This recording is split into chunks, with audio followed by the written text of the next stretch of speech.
Assalamualaikum warahmatullahi wabarakatuh.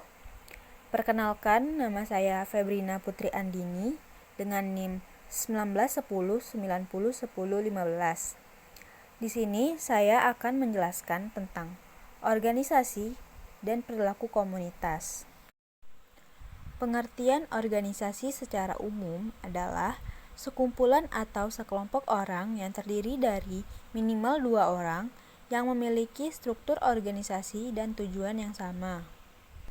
Ciri-ciri organisasi ada 4, yaitu yang pertama, adanya koordinasi dan kebersamaan.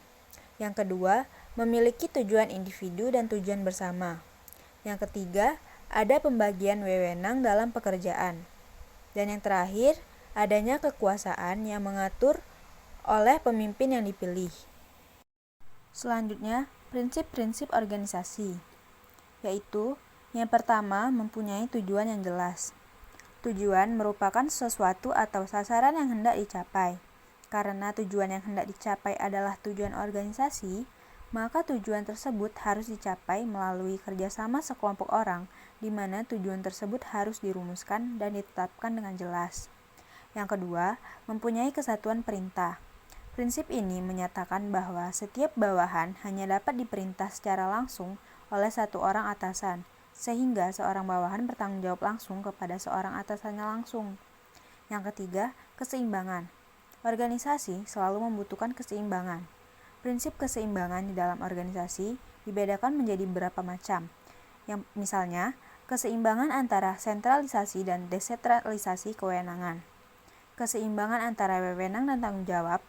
Keseimbangan antara pengeluaran dan penerimaan dan kerugian yang diderita oleh suatu unit harus diimbangi dengan keuntungan yang diperoleh dari unit-unit lain. Yang keempat, distribusi pekerjaan. Prinsip pendistribusian pekerjaan disebut juga prinsip pembagian tugas. Prinsip sebagian pekerjaan secara homogen adalah mengelompokkan tugas atau pekerjaan yang sejenis atau yang erat hubungannya menjadi satu unit tersendiri. Yang kelima yaitu rantangan pengawasan. Rantangan pengawasan adalah seberapa jauh kemampuan seseorang pemimpin mampu mengawasi para bawahannya secara cepat dan tepat. Dan yang terakhir yaitu pelimpahan wewenang. Pelimpahan wewenang berarti penyerahan sebagian kekuasaan dari seorang atasan kepada pejabat bawahan atau kepada pejabat lain untuk melakukan suatu pertanggungjawaban. Jadi, pelimpahan belum tentu mengalir dari seorang atasan kepada bawahan, tetapi dapat juga terjadi dari seorang atasan kepada pejabat yang setingkat. Dan di slide terakhir ada teori perubahan perilaku komunitas yang terbagi menjadi 3, yaitu teori norma sosial, teori kesadaran sosial, dan community organization.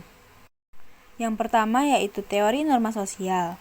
Norma sosial adalah nilai yang tak tertulis dalam suatu komunitas yang mengharapkan anggota untuk berperilaku tertentu. Teori norma sosial berusaha memanfaatkan norma yang ada dalam masyarakat untuk merubah perilaku. Yang kedua yaitu kesadaran sosial. Kesadaran sosial adalah kondisi di mana anggota satu komunitas menyadari untuk bertindak bagi komunitasnya karena adanya dorongan lingkungan sosial di sekitarnya.